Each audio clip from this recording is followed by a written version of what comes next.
আসসালামু আলাইকুম, সবাই কেমন আছেন? আজকে আমি আপনাদের সাথে যে রেসিপি শেয়ার করছি সেটা হচ্ছে সেদিন যে আমি আপনাদেরকে আমার ছাদের কচু শাক দেখিয়েছিলাম, সেগুলো আজকে আমি রান্না করে দেখাবো। তো প্রথমে একটা হাঁড়িতে মানে সব তরকারির মতো যেরকম তেল তেল নিলাম। পরে হচ্ছে এতে পেঁয়াজ দিয়েছি, আদা বাটা, রসুন বাটা, এটা দিয়ে ভালো মতো কষিয়ে নিচ্ছি।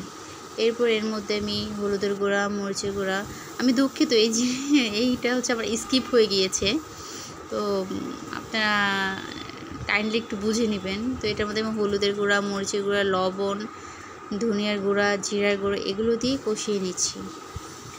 ভালো মতো কষাতে হবে, নাহলে কাঁচা ভাবের মানে মশলার কাঁচা গন্ধটা থেকে যাবে।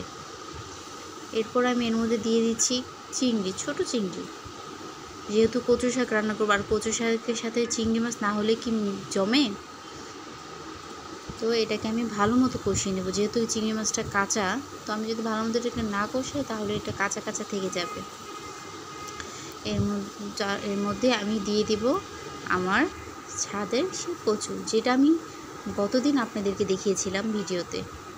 আমার ছোট্ট ছাদ, কিন্তু এই ছাদের মধ্যেও গ্রামে তো অনেক জায়গা জুড়ে মানুষ এগুলো করে, কিন্তু আমরা তো হচ্ছে শহরে থাকি, শহরে সেটা আমাদের সম্ভব হয় না। তো ছোটো জায়গার মধ্যে যতটুকু সম্ভব হয়েছে আমি ততটুকু চেষ্টা করেছি।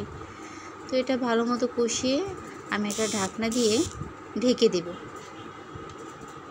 ঢেকে দেওয়ার পর এটাকে আমি ভালো মতো কষাবো। যখন এটা সিদ্ধ হয়ে যাবে তখন এটা দেখতে হবে যে এটা নরম হয়েছে কিনা, তখন এর মধ্যে আমি ঝোল দিয়ে দিব, আর কি পানি দিয়ে দিব।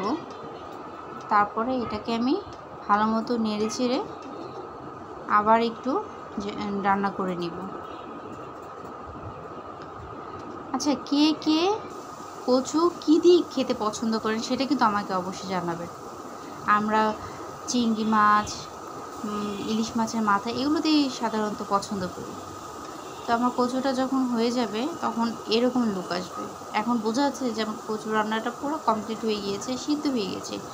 কচু কিন্তু সিদ্ধ না হলে কিন্তু অনেক সময় গলায় ধরার ভয় থাকে, কিন্তু আমার ছাদের এই কচুগুলো এত ভালো যে যদি আপনি শুধু রান্না করেন তো এটা গলায় ধরবে না। তো এই তো আমার ফাইনাল লুক। আশা করি সবার কাছে ভালো লেগেছে আমার রেসিপি।